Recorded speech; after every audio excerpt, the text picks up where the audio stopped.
नमस्कार शेतकरी बंधूंनो, तुम्ही अजूनही अंदाजी खत टाकता का? तर सावधान, ही एक मोठी चूक आहे. माती तपासणी न केल्यामुळे तुमचे उत्पादन घटू शकतं आणि खर्चही वाढू शकतो. काही शेतकऱ्यांचा असा गैरसमज आहे की जास्त खते टाकल्याने जास्त उत्पादन मिळतं, पण हे चूक आहे. आज आपण या व्हिडिओमध्ये जाणून घेणार आहोत की माती तपासणी करणे का गरजेचे आहे आणि माती तपासणी करण्याची सोपी पद्धत काय आहे. तर आपल्या गावामध्ये भरपूर शेतकरी अंदाजे खत टाकतात. कोणी सांगितलं म्हणून टाकतात किंवा मागील वर्षात त्यांचा अनुभव असतो त्यामुळे ते खत टाकतात, पण सतत ते खत टाकत राहतात माती परीक्षण न करता. पण यामुळे काय होतं की आपला खर्च, अनाठायी खर्च वाढत आहे. यामुळे आपला जो पीक उत्पादनावर जो खर्च आहे हा वाढत आहे. तर माती परीक्षण न करता खत टाकणे हे चुकीचंच आहे. तर आपण माती तपासणी केली का? केली असेल तर आपले अनुभव इथे नक्की कमेंटमध्ये शेअर करावे. तर शेतकरी बंधूंनो, माती तपासणी म्हणजे काय? तर माती तपासणी म्हणजे जमिनीचे आरोग्य तपासणी.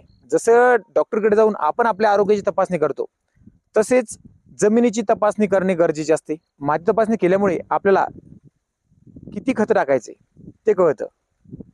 आपला जो खर्च आहे तो कमी होतो. जमिनीचा पोत सुधारतो. जमिनीची तब्येत चांगली राहते. त्यामुळे माती तपासणी करणे फार गरजेचे आहे. तर शेतकरी बंधूंनो, लक्ष द्या. इथे मी तुम्हाला एक सोपी पद्धत सांगत आहे माती परीक्षण करण्याची, ती नक्की शेतकऱ्यांनी करावी. आता बघा,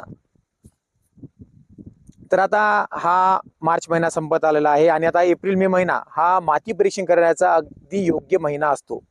या काळामध्ये शेतामध्ये आपण कोणतेही खत टाकत नाही, शेणखत टाकत नाही. म्हणजे शेणखत किंवा खत काही टाकण्यापूर्वीच माती परीक्षण करणे गरजेचे असते. तर माती परीक्षण कसे करायचे? आता हे आपलं एक शेत आहे, तर या शेतामधील 5 ते 6 ठिकाणचं झिगझॅग पद्धत किंवा नागमोडी पद्धतीने माती जमा करायची. तर माती घेताना काय करायचं, आपल्याला 6 ते 8 इंच खोल असा खड्डा घ्यायचा आहे. तो व्ही आकाराचा खड्डा घ्यायचा आहे आणि या व्ही आकाराचा खड्डा घेतल्यानंतर वरचा थर हा काढून टाकायचा आहे आणि मधल्या थरातील माती जमा करायची. अशी 5 ते 6 ठिकाणची माती जमा करायची. ही माती आपल्याला झाडाच्या सावलीत जमा करायची. ही माती सगळं जमा केल्यानंतर आपल्याला ती एकत्र मिक्स करायची आणि एकत्र मिक्स केल्यानंतर त्याचे 4 भाग करायचे. समोरासमोरील 2 भाग हे आपल्याला ठेवून समोरासमोरील 2 भाग हे काढून टाकायचे. अशी आपल्याला हे प्रक्रिया सतत करायची जोपर्यंत अर्धा किलो नमुना आपल्याला राहत नाही. तर हा अर्धा किलो नमुना राहिल्यानंतर आपल्याला स्वच्छ अशा पिशवीमध्ये हा नमुना भरायचा आहे आणि नमुना पिशवीमध्ये भरल्यानंतर हा आपण जवळील प्रयोगशाळेत द्यायचा आहे.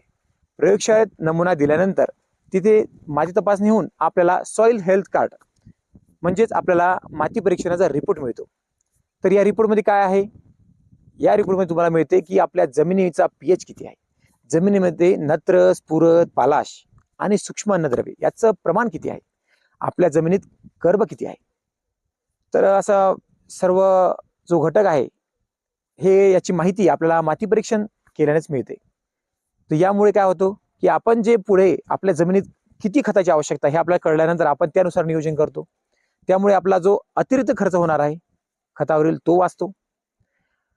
त्यामुळेच अतिरिक्त खर्च होणारा तर वाचलाच, पण अतिरिक्त जो खत आपण देणार होतो त्याच्यामुळे जमिनीचा पोत बिघाडतो, जमिनीची तब्येत खराब होते. त्याच्यामुळे जमिनीची सुद्धा आपण काळजी घेते.